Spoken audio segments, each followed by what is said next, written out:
நேயர்கள் எல்லாருக்கும் வணக்கம்.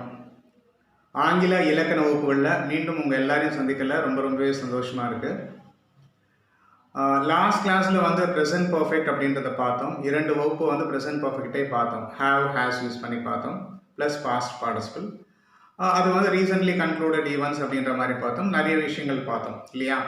இப்போ இன்னைக்கு வந்து பாஸ்ட் பர்ஃபெக்ட் அப்படின்றதுல பார்க்க போகிறோம். இந்த பாஸ்ட் பர்ஃபெக்ட் வரும்போது நம்ம சப்ஜெக்டோட என்ன சேரும் அப்படின்னு சொன்னால் எல்லாத்தோடையும் ஹேட் அப்படின்றது வரும், அப்புறம் பாஸ்ட் பார்ட்டிசிபிள் அப்படின்றது வரும். இந்த சப்ஜெக்ட்னா என்ன சொல்லுவேன்? I, we, you, you, he, she, it, they. இது எல்லாத்தோடையும் ஹேட் தான் வரும். ப்ரெசன்ட் பர்ஃபெக்டில் ஹேவ் வந்து எங்கே வரும் தெரியும், தேர்ட் பர்சன் சிங்குலரில் ஹேஸ் வருதுன்றது தெரியும். ஆனால் பாஸ்ட் பர்ஃபெக்டில் எல்லாத்துலேயுமே ஹேட் அப்படின்றது வரும், பாஸ்ட் பார்ட்டிசிபிள் வரும். இதை நல்லா ஞாபகம் வச்சுக்கணும். ஓகே, இப்போ இந்த பாஸ்ட் பார்ட்டிசிபிள் வந்து முக்கியமான உங்களுக்கு தேவை அப்படின்னு சொன்னாக்க வந்து கன்ஜங்ஷன் அப்படின்றது ரொம்ப ரொம்ப important. Conjunctions will be used in the past perfect. அது ஞாபகம் வச்சுக்கோங்க. 2 வாக்கியத்தை சேர்க்க போகிறோம். சேர்க்கும்போது இந்த கன்ஜங்ஷன் வேணும். இந்த வாக்கியம்லாம் எப்படி இருக்கும் அப்படின்றதையும் நான் சொல்கிறேன். அதாவது இந்த மாதிரி என்னென்ன கன்ஜங்ஷன்ஸ்லாம் நம்ம யூஸ் பண்ணுவோம் அப்படின்னு சொன்னாக்க இந்த டைம் எக்ஸ்பிரஷன் சொல்லுவோம் இல்லையா, ஏற்கனவே அப்படின்ற மாதிரி. Already, for, since, and, yet may be used in the past perfect simple. As they are இப்போ எப்படி ப்ரெசன்ட் பர்ஃபெக்டில் யூஸ் பண்ணுறோமோ அதே மாதிரி இந்த ஆல்ரெடி, சின்ஸு, எட்டு அப்படின்றதையும் யூஸ் பண்ணலாம். நிறைய இது யூஸ் பண்ண முடியும். வென் அப்படின்றது பொழுது அப்படின்றதையும் நம்ம யூஸ் பண்ண முடியும். வென் பொழுது அப்படின்றது எப்படின்னு சொன்னால் நல்லா ஞாபகம் வச்சுக்கோங்க. வென்க்கு பக்கத்தில் வந்து சப்ஜெக்ட் வந்ததுன்னு சொன்னால் when I came to your house அப்படின்னு சொல்லுவாங்க. வென் ஐன்றது சப்ஜெக்ட் இல்லையா? அப்போ நான் உன்னுடைய வீட்டிற்கு வந்த பொழுது அப்படின்னு அர்த்தம். வென்னுக்கு பக்கத்தில் ஹெல்பிங் ஒர்க் வந்ததுன்னு சொன்னால் டூ டஸ்ன்னு வந்ததுன்னா அது கேள்வி அப்படின்னு அர்த்தம். அப்போ அது எப்பொழுது அப்படின்னு அர்த்தம். ஸோ வென்க்கு வந்து பொழுதுன்னு ஒன்று உண்டு, எப்பொழுதுன்னு உண்டு. வென்னுக்கு பக்கத்தில் சப்ஜெக்ட் வந்ததுன்னா அதோட மீனிங் வந்து பொழுது அப்படின்றத ஞாபகத்தில் வச்சுக்கோங்க. இப்போ வந்து மெயினாக வந்து இதில் என்ன தெரிஞ்சுக்க போகிறீங்க அப்படின்னு சொன்னாக்க நிறைய யூஸ் பண்ணுவோம் கன்ஜங்ஷன்ஸ் அப்படின்றது. ஆஸ் சூன் அஸ் அப்படின்றத யூஸ் பண்ணுவோம், அன்டில் யூஸ் பண்ணுவோம், பிஃபோர் யூஸ் பண்ணுவோம், வென் சொன்னோம் இல்லையா, வென் யூஸ் பண்ணுவோம். இந்த கன்ஜங்ஷனாக எதெல்லாம் வருமோ அதெல்லாமே யூஸ் பண்ணுவோம் அப்படின்றத ஞாபகத்தில் வச்சுக்கோங்க. சரி, இப்போ இந்த ப்ரெசன்ட் பர்ஃபெக்ட்டுக்கும் பாஸ்ட் பர்ஃபெக்ட்டுக்கும் என்ன வித்தியாசம் அப்படின்றது உங்களுக்கு தெரியணும் இல்லையா? ப்ரெசன்ட் பர்ஃபெக்ட் நான் ஒரே ஒரு தோண்டி சொன்னேன், ரீசென்ட்லி கன்க்ளூடட் ஈவென்ட் சொன்னேன். ஒரு பாஸ்டில் ஒரு நிகழ்ச்சி நடந்துட்டு இன்னும் தொடர்ந்துட்டு இருந்ததுன்னு சொன்னால் அதையும் நம்ம ப்ரெசன்ட் பர்ஃபெக்டில் சொல்லலாம் அப்படின்றதும் சொல்லியிருக்கேன். எப்படிலாம் அந்த யூசேஜ் அப்படின்றது எங்கே யூஸ் பண்ணக்கூடாது அப்படின்றத சொல்லியிருக்கேன். இப்போ இங்கே வந்து என்னன்னு சொன்னால் பாஸ்ட் பர்ஃபெக்டில் வந்து 2 கடந்த கால நிகழ்ச்சின்னு வச்சுக்கோங்க. 2 பாஸ்ட் ஈவெண்ட்ஸ் ஒரே இடத்துல சொல்லணும் அப்படின்னு சொன்னால் 2 கடந்த கால நிகழ்ச்சி ஒரே இடத்துல வந்ததுன்னு சொன்னால் அப்போது எந்த நிகழ்ச்சி முதல்ல நடந்ததோ அதை வந்து பாஸ்ட் பர்ஃபெக்டில் சொல்லணும். அதாவது இந்த ஹேடு ப்ளஸ் பாஸ்ட் பார்ட்டிசிபிள் அப்படின்றத சேர்க்கணும். 2வதாக நடந்த நிகழ்ச்சியை சிம்பிள் பாஸ்ட் டென்ஸில் சொல்லணும். திருப்பி சொல்கிறேன் பாருங்கள். 2 கடந்த கால நிகழ்ச்சி 2மே முடிஞ்சாச்சு. ஆனால் அந்த நிகழ்ச்சியில் வந்து முதல்ல எந்த நிகழ்ச்சி நடந்து முடிந்ததோ அப்படின்னு பாருங்கள். அதற்கு பிறகு நடந்த நிகழ்ச்சி என்னன்னு பாருங்கள். முதல்ல நடந்த நிகழ்ச்சியை வந்து பாஸ்ட் பர்ஃபெக்டில் சொல்லணும். 2வதாக நடந்த நிகழ்ச்சியை சிம்பிள் பாஸ்ட் டென்ஸில் சொல்லணும். அந்த வாக்கிய அமைப்பு முறைன்னு வரும்போது என்னன்னு சொன்னால் இந்த பாஸ்ட் பர்ஃபெக்டில் வரத நீங்கள் முதல்ல போட்டு ஆரம்பிக்கலாம், சிம்பிள் பாஸ்ட் டென்ஸில் வரதையும் முதல்ல போட்டு ஆரம்பிக்கலாம். அது வந்து வாக்கிய அமைப்பு நீங்கள் பார்க்கும்போது தெரியும். இப்போதைக்கு நீங்கள் என்ன தெரிஞ்சுக்கணும் அப்படின்னு சொன்னாக்க 2 வாக்கியங்கள் இருக்குது. இந்த 2 வாக்கியங்களில் ஒரு வாக்கியம் வந்து அதுக்கு 2மே கடந்த காலம். எது முதல்ல நடக்குது அப்படின்னு இருக்குது. முதல்ல நடக்குத பாஸ்ட் பார்ட்டிசிபிள், அதாவது ஹேடு போட்டு பாஸ்ட் பார்ட்டிசிபிள் சேர்ப்போம். 2வதாக வரத சிம்பிள் பாஸ்ட் டென்ஸ் போடுவோம். இது நல்லா ஞாபகம் வச்சுக்கோங்க. இப்போ வந்து உங்களுக்கு ஒரு எக்ஸாம்பிள் சொல்லணும் அப்படின்னு சொன்னாக்க ஒரு பிளேஸ் இருக்குது. இப்போது ரயில்வே ஸ்டேஷன் இருக்குது. ரயில்வே ஸ்டேஷனில் வந்து ட்ரெயின் கிளம்புற நிகழ்ச்சி நடக்குது. நீங்கள் ரயில்வே ஸ்டேஷனுக்கு போய் சேர்கிற நிகழ்ச்சி நடக்குது. இப்போ என்னன்னு சொன்னால் ரயில்வே ஸ்டேஷன் தான் மெயின் பாயிண்ட்டு. இந்த பாயிண்டில் வந்து 2 ஆக்ஷன் நடக்குது. ஒன்று வந்து ரயில் புறப்பட்ட நிகழ்ச்சி நடக்குது, இன்னொன்று வந்து நீங்கள் ரயில்வே ஸ்டேஷனுக்கு சென்ற நிகழ்ச்சி நடக்குது இல்லையா? நீங்கள் முன்னாடியும் போயிருக்கலாம், ரயில் போனதுக்கப்புறமும் போயிருக்கலாம். ஆனால் நிகழ்ச்சி வந்து 2 நடக்குது ரயில்வே ஸ்டேஷனில். இப்போது இதில் என்னன்னு சொன்னால், உங்களால் ட்ரெயினை பிடிக்க முடியலன்னு வச்சுக்கோங்களேன், அப்போ வந்து ட்ரெயின் போயாச்சு. ஏன்னா உங்களால் பிடிக்க முடியலன்னா நீங்கள் ஸ்டேஷனுக்குள்ளே போகல. ட்ரெயின் போன பிறகு தான் நீங்கள் ஸ்டேஷனுக்குள்ளே போகிறீங்க. அப்படின்னு வரும்போது முதல்ல நடந்த நிகழ்ச்சி வந்து ரயில்வே ஸ்டேஷனை விட்டு ட்ரெயின் போனது. அப்போது அதை பாஸ்ட் பர்ஃபெக்டில் யூஸ் பண்ணணும். ஒரு கன்ஜங்ஷன் ஒன்று சேர்க்கணும். ரெண்டாவதாக நடந்த நிகழ்ச்சி நீங்கள் ரயில்வே ஸ்டேஷனுக்குள்ளே போகிறது. ஓகே, அப்போ வந்து எப்படின்னு சொன்னால், when I went to the railway station, I went to the railway station, the train left. இதுதான் 2 வாக்கியம், 2 தனித்தனி வாக்கியங்கள். I went to the railway station, the train left அப்படின்னு இருக்கு. இப்போ நீங்கள் எப்படி சொல்ல போகிறீங்கன்னா, when I went to the railway station, இது வந்து பரவாயில்ல, அதாவது எந்த நிமிஷம் நடந்தது அப்படின்றத விட இந்த ஹேடை யூஸ் பண்ணுன்றது தான் இம்பார்ட்டன்ட். சென்டென்ஸ் முன்னாடி வரலாம், பின்னாடி வரலாம். அது முதல்ல நான் சொல்லிட்டேன். when I went to the railway station, the train had left already. the train had left already. ஏற்கனவே நான் ஆல்ரெடின்ற வார்த்தை யூஸ் பண்ணலாம்னு சொல்லியிருக்கேன். இல்லைன்னா the train had left already when I went to the railway station. ரயில் புறப்பட்டு இருந்தது, நான் ரயில்வே ஸ்டேஷனை அடைந்த பொழுது அப்படின்ற மாதிரி. நீங்கள் போகிறீங்க, ஆனால் அது போயாச்சு. ஸோ நிகழ்ச்சி என்ன முதல்ல நடந்தது அப்படின்னு சொன்னாக்க, ட்ரெயின் புறப்பட்ட நிகழ்ச்சி முதல்ல நடந்தது, அப்புறம் தான் நீங்கள் அங்கே போகிறீங்க அப்படின்னு சொல்லிட்டு. ஸோ இந்த ஹேட் ப்ளஸ் பாஸ்ட் பார்ட்டிசிபிள் எங்கே யூஸ் பண்ணியிருக்கோம்னா, ஃபஸ்ட்டு நடந்த நிகழ்ச்சி ட்ரெயின் கிளம்பினதில் யூஸ் பண்ணியிருக்கோம். ரெண்டாவது நடந்தது சிம்பிள் பாஸ்ட் டென்ஸ் வெண்ட் அப்படின்றத எங்கே யூஸ் பண்ணியிருக்கோம்னா, that is past simple past டென்ஸில் யூஸ் பண்ணியிருக்கோம். I think you'll be having a better clarity on this particular thing. ஒரு புரிஞ்சிருக்கும் அப்படின்னு நினைக்கிறேன். திருப்பி ரிப்பீட் பண்ணுறேன் பாருங்க. 2 கடந்த கால நிகழ்ச்சி, 2 கடந்த கால நிகழ்ச்சியில் எந்த நிகழ்ச்சி முதல்ல நடக்குதுன்னு பார்க்கணும், எந்த நிகழ்ச்சி இரண்டாவதாக நடக்குதுன்னு பார்க்கணும். முதல்ல நடந்த நிகழ்ச்சியை வந்து பாஸ்ட் பர்ஃபெக்ட் வாக்கியத்தில் சொல்லணும், இரண்டாவதாக நடந்த நிகழ்ச்சியை சிம்பிள் பாஸ்ட் டென்ஸில் சொல்லணும். இந்த சிம்பிள் பாஸ்ட் டென்ஸும் முதல்ல வரலாம், பாஸ்ட் பர்ஃபெக்டும் பின்னாடி வைக்கலாம். அது வந்து பிரச்சனை கிடையாது. நம்ம அந்த நிகழ்ச்சி நடக்கிறது தான் ரொம்ப முக்கியம். முதல்ல நடக்குதுன்னு சொன்னால் அதை பாஸ்ட் பர்ஃபெக்டில் சொல்லணுன்றதை வந்து மைண்டில் ஃபிக்ஸ் பண்ணிக்கோங்க. ரெண்டாவதாக நடக்குதுன்னு சொன்னால் அதை சிம்பிள் பாஸ்ட் டென்ஸில் சொல்லணுன்றது மட்டும் மைண்டில் ஃபிக்ஸ் பண்ணிக்கோங்க. ஓகேயா? இப்போது if you can see some examples on this, you'll be able to understand in a better way. நான் ஃபஸ்ட்டு சொன்ன பாயிண்ட் தான் வருது. when we reached the station, the train had left already. when அப்படின்றது சேர்த்துருக்கோம். we reached the station, the train leftன்னு இருந்திருக்கும். இப்போ சேர்க்குறோம். அப்படி சேர்க்கும்போது என்னன்னு சொன்னால், when we reached the station, the train had left அப்படின்னு சொல்லலாம். the train had left alreadyன்னு சொன்னால் ஏற்கனவே புறப்பட்டு சென்றிருந்தது அப்படின்னு சொல்ல முடியும். சரி, இப்போ அடுத்த வாக்கியத்தில் பார்க்கலாம். he got the job after he had attended the interview. இப்போ எப்படி தெரியுமா இருக்கும் இந்த வாக்கியம்? he got, அதாவது he attended the interview, he attended the interview, simple past tense. he got the job அப்படின்னு இருக்கும் இல்லையா? இப்போ இதில் எந்த நிகழ்ச்சி முதல்ல நடக்குது அப்படின்னு பாருங்க. இன்டர்வியூ அட்டென்ட் பண்ணுறது தான் முதல்ல நடக்கிறது. இன்டர்வியூ அட்டென்ட் பண்ணதுக்கு பின்னாடி தான் அவனுக்கு ஜாப் கிடைக்கிறது இல்லையா? அப்போது முதல்ல நடந்த நிகழ்ச்சி வந்து இன்டர்வியூ நடந்தது. அப்போது அங்கே he had attended வரும். அப்புறம் he got the job வரும். get, got அதுதான் ஞாபகம் வச்சுக்கோம். அந்த got வந்து past tense நம்ம யூஸ் பண்ணுறோம் அப்படின்னு சொல்லியிருக்கோம். ஓகே, இப்போது எப்படி நம்ம சொல்கிறோம் அப்படின்னா, he got the job, அவனுக்கு வேலை கிடைச்சது. ஆஃப்டர், இதுதான் கன்ஜங்ஷன் சொல்கிறோம். ஆஃப்டர் சேர்க்குறோம் இல்லையா? பிறகு, அதாவது he got the job after, அவனுக்கு எப்போ கிடைச்சது அப்படின்னு சொன்னாக்க, நேர்முக தேர்வில் கலந்து கொண்ட பிறகு அவனுக்கு வேலை கிடைத்தது அப்படின்னு பொருள் கொடுக்கும். அப்படியே லிட்ரல் டிரான்ஸ்லேஷன் தமிழில் இங்கிலீஷ்க்கு பண்ண முடியாது. இதை புரிஞ்சுக்கிட்டோம் அப்படின்னு சொன்னாக்க நம்ம தமிழில் நம்ம மொழிபெயர்க்கலாம், சேஞ்ச் பண்ணிக்கலாம். he got the job after he had attended the interview. இல்லை சார், எனக்கு வந்து அப்படி இருந்தால் சரியாக வரல, நீங்கள் திருப்பி மாற்றி சொல்லுங்கன்னா, after he had attended the interview, he got the job. சொல்லலாமா? after he had attended the interview, he got the job.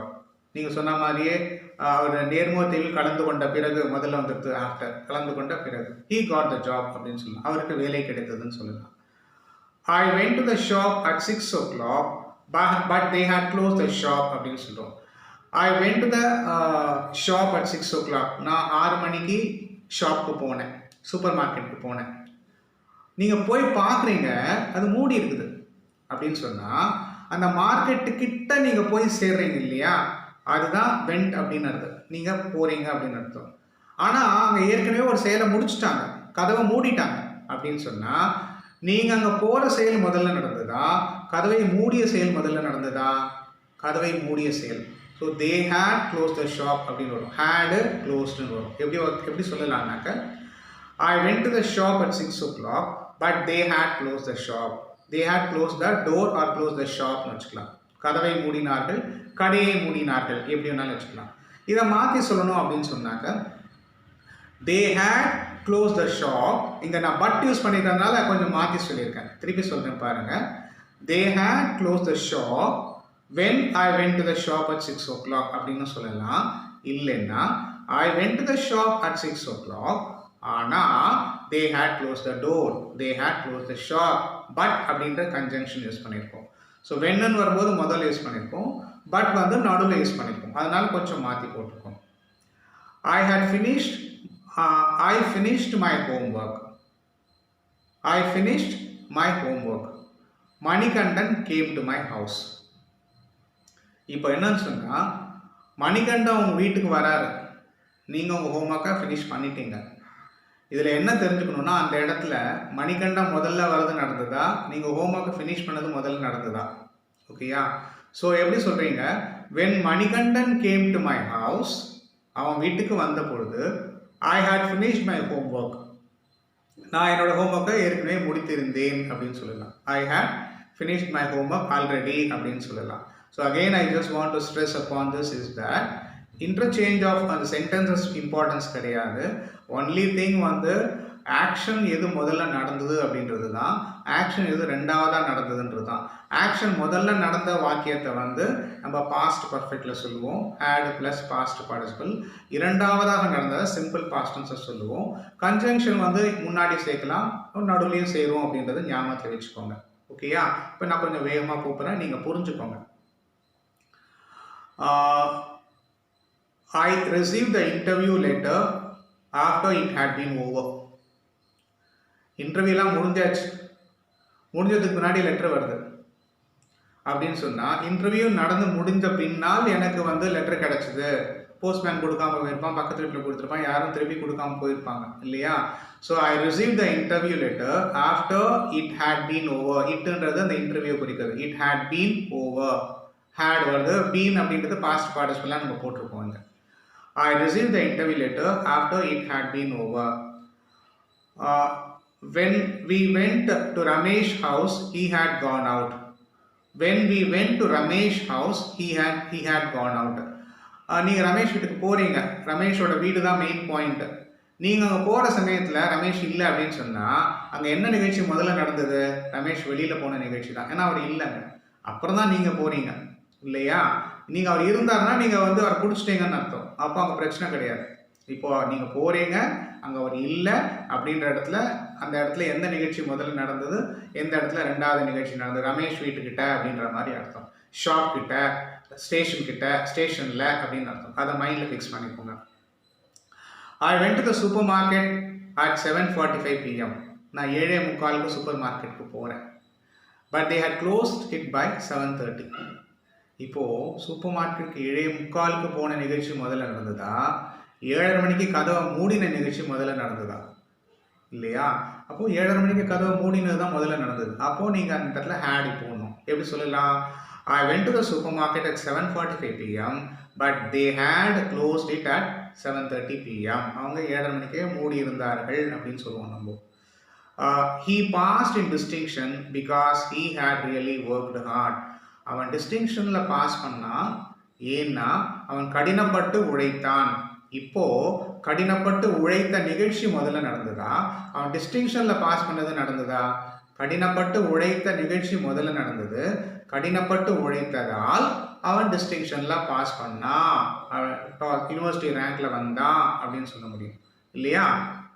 So how we can say that he passed in distinction, he passed, simple past tense, he passed in distinction because ஏனென்றால் he had really worked hard, ஏன்னா அவன் கடினமாக உழைத்தான் அப்படின்னு சொல்லிட்டு.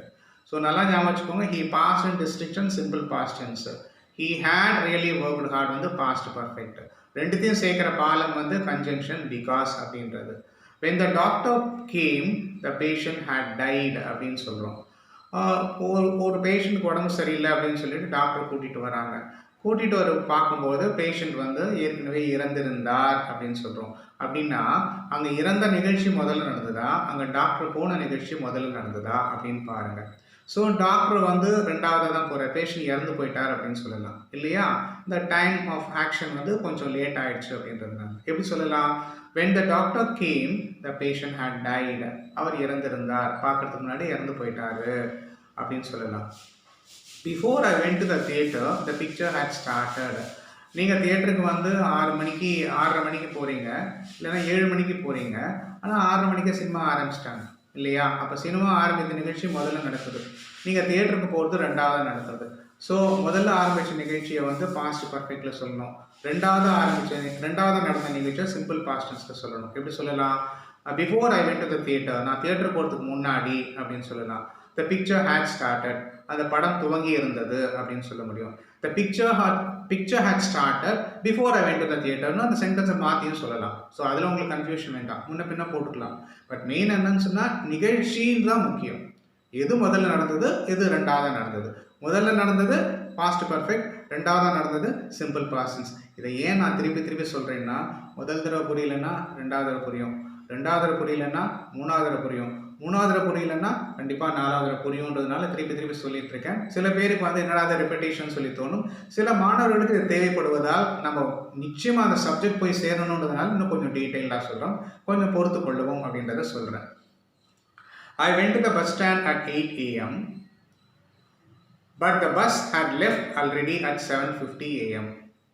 நீங்கள் 8 மணிக்கு போகிறீங்க, but the bus had left already எத்தனை மணிக்கு, bus had left already சொல்லலாம், at 7:50 p.m. அப்படின்னு சொல்லலாம் இல்லையா. the bus had left already வச்சுப்போமே. when I went to the class had begun already. நான் கிளாஸ்க்கு போனேன், ஆனால் கிளாஸ் ஏற்கனவே துவங்கி இருந்தது, கிளாஸ் had begun already அப்படின்னு சொல்லலாம். when I went to the airport the aeroplane had flown away. போயிடுச்சு, பறந்து போயிடுச்சு. நீங்கள் போர்டிங் பாஸ்லாம் வாங்கி உள்ளே போகிறதுக்குள்ள ட்ரெயின் ஃப்ளைட் போயிடுச்சு. ஏன்னா எப்போதுமே என்ன சொல்லுவாங்க, 3 hours முன்னாடி போகணும், 2 hours முன்னாடி போகணும்னு சொல்லுவாங்க. சம்டைம்ஸ் வந்து 1/2 hour முன்னாடி கூட சில பேர் போவாங்க, செக் பண்ணி உள்ளே போகிறதுக்குள்ளே அங்கே அலோவ் பண்ண மாட்டாங்க, க்ளோஸ் பண்ணிவிடுவாங்க. அப்போது வந்து டெஃபினட்டாக they have to miss the bus, miss that flight அப்படின்னு சொல்லலாம். என்னென்னா நீங்கள் ஃப்ளைட் போகிறீங்க, ஆனால் அதுக்குள்ளே பிளேன் பறந்து போயிடுச்சு அப்படின்னு சொல்கிறோம். when I went to the airport the aeroplane had flown away போயிடுச்சு அப்படின்னு சொல்லலாம். I went to the hospital the doctor had gone அப்படின்னு சொல்லலாம். when I went to the hospital the doctor had gone சொல்லலாம். I went to the hospital but the doctor had gone out அப்படின்னு சொல்லலாம். ஆஸ்பத்திரிக்கு போனப்பா, ஆனால் போகிறதுக்கு முன்னாடியே டாக்டர் வந்து வெளியில் போயிருந்தார் அப்படின்னு சொல்கிறோம். போகிற நிகழ்ச்சி முதல்ல நடந்தது, நீங்கள் போன நிகழ்ச்சி ரெண்டாவது நடந்தது அப்படின்றத மைண்டில் ஃபிக்ஸ் பண்ணிக்கோங்க. After she had moved out I found her notes. அவள் அங்கேருந்து கிளம்பி போன பிறகு வந்துட்டு நான் அவரோட நோட்ஸ் கிடைச்சிது அப்படின்னு சொல்கிறேன் இல்லையா. After she had moved out அப்படின்னு சொல்கிறேன். I found her notes. இது வந்து நார்மலாக நீங்கள் நல்லா பாருங்கள், நிகழ்ச்சி வந்து எப்படி நடக்குதுன்னு பாருங்கள். நான் திருப்பி ரிப்பீட் பண்ணிக்கிறேன், எப்படி நடக்குது, ஃபஸ்ட்டு நடக்குதா செகண்ட் நடக்குதா. ஃபஸ்ட்டு நடந்ததுன்னு சொன்னாக்க நல்லா ஞாபகம் வச்சுக்கோங்க பாஸ்ட் பர்ஃபெக்ட், ரெண்டாவது நடந்த நிகழ்ச்சி சிம்பிள் பாஸ்ட் டென்ஸ் அப்படின்றத ஞாபகம் வச்சுக்கோங்க. ஓகே, இப்போ வந்து இதை வரை இன்னும் கொஞ்சம் கன்ஃபியூஸ் பண்ண விரும்பல, இன்னும் கொஞ்சம் இன்டெப்த்தாக போனாக்க I think it will make you திருப்பி இதுவும் கற்றுன்றது வந்து கொஞ்சம், அதனால தான் நான் இந்த லாஸ்ட்டாக ஒரு சென்டென்ஸோடு நான் நிறுத்திக்கிட்டேன். ஓகேயா, ஏன்னா நெகட்டிவில் போகிறது again we don't want to continue that. இப்போ வந்து இந்த past perfect simple refer to the action that happened first or earlier. The past simple refer to the action that happened second or later. இதை நான் ஏற்கனவே தமிழில் விளக்கமாக சொல்லியிருக்கேன். Sometimes the past perfect simple is used on its own and the action that took place afterwards is understood அப்படின்ற மாதிரி. அதாவது நீங்கள் அப்படின்னா அந்த பாஸ்ட் பர்ஃபெக்டை வந்து சிம்பிள் பாஸ்டஸோட சேர்த்து தான் சொல்லணுமா அப்படின்ற மாதிரி சில கேள்விகள்லாம் வரும். அந்த மாதிரி இல்லாமல் வந்து ஒரே வாக்கியத்துலேயும் நம்ம சொல்ல முடியும் அப்படின்ற மாதிரி இருக்குது. வெறும் பாஸ்ட் பர்ஃபெக்டை ஒண்டி நம்ம சொல்ல முடியும். அதோட விளக்கம் வந்து அடுத்த வகுப்பில் கண்டிப்பாக பார்க்கலாம். நிறைய நெக்ஸ்ட் பாஸ்ட் பர்ஃபெக்ட் வந்து செகண்ட் கிளாஸும் இருக்குது. ஸோ நாளை வகுப்பில் வந்து அதை பற்றி டீட்டெயிலாக பார்க்க போகிறீங்க. சரி நேயர்களே, இன்றைக்கி என்ன பார்த்தோம் அப்படின்றத ஒரு ஜஸ்ட் ரீகேப்பு. பாஸ்ட் பர்ஃபெக்ட் அப்படின்றது என்ன அப்படின்னு சொன்னால், 2 கடந்த கால நிகழ்ச்சி. இந்த கடந்த கால நிகழ்ச்சியில் எந்த நிகழ்ச்சி முதல்ல நடந்ததோ அதை வந்து நம்ம நல்லா ஞாபகம், முதல்ல நடந்ததோ அதை பாஸ்ட் பர்ஃபெக்டில் சொல்லுவோம். இரண்டாவதாக நடந்த நிகழ்ச்சியை சிம்பிள் பாஸ்ட் டென்ஸில் சொல்லுவோம். ஸோ அது 2 இதுக்கும் சேர்க்கறதுக்கு வந்து கன்ஜங்ஷன் அப்படின்ற ஒரு இணைப்பு சொல் வேணும். இந்த வாக்கியம் வந்து சென்டென்ஸ் வந்து முன்னாடியும் போடலாம், பின்னாடியும் போடலாம். அதே மாதிரி அந்த கன்ஜங்ஷன் வந்து முன்னாடியும் போடலாம், நடுவுலையும் போடலாம். எந்த கன்ஜங்ஷன் எங்கே போட்டால் எப்படி சரியாக இருக்கும்ன்றது நம்ம எக்ஸாம்பிள் சொல்லியிருக்கோம். அதை பார்த்துருப்பீங்க, உங்கள் எல்லாருக்கும் புரிஞ்சிருக்கும் அப்படின்னு சொல்லி நினைக்கிறேன். சரி, இப்போ வந்து நாளைக்கு கிளாஸில் வந்து இன்னும் கொஞ்சம் அதை பற்றி எக்ஸாம்பிள்ஸ் பார்க்கலாம். சரி நேயர்களே, நிகழ்ச்சியை பார்த்துருப்பீங்க. நிகழ்ச்சி உங்கள் எல்லாருக்கும் பிடிச்சிருக்கும் அப்படின்னு சொல்லி நினைக்கிறோம். கண்டிப்பாக இந்த நிகழ்ச்சி உங்கள் எல்லாருக்கும் பிடிச்சிருந்துன்னு சொன்னால் உங்கள் ஃப்ரெண்ட்ஸ் கிட்ட ஷேர் பண்ணுங்கள். அண்ட் மெயினாக வந்து திருப்பி நான் சொல்கிறது என்னென்னா, ஸ்கூல் ஸ்டூடெண்ட்ஸ் கிட்ட எடுத்துகிட்டு போங்க அப்படின்றது தான். நீங்களும் கூடிய சீக்கிரம் டீச்சர் ஆகிடுங்க. நான் சொல்கிறது வந்து ஒரு பேசிக் எக்ஸாம்பிள்ஸ்னு சொல்லிட்டு இருக்கேன். இதை இன்னும் கொஞ்சம் ஃபர்தராக நீங்கள் புக்ஸ் ரெஃபர் பண்ணிங்கன்னா you will learn a lot அப்படின்றதையும் சொல்லிக்கிறேன். நீங்கள் மற்றவங்களுக்கு சொல்லிக் கொடுக்கணும் போது இன்னும் நிறைய சொல்லிக் கொடுக்கலாம் அப்படின்றது. மீண்டும் வந்து அடுத்த வகுப்பில் உங்கள் எல்லாரையும் சந்திக்கிறேன். அது வரைக்கும் உங்கள்கிட்ட விடைபெறுவது வெங்கட்.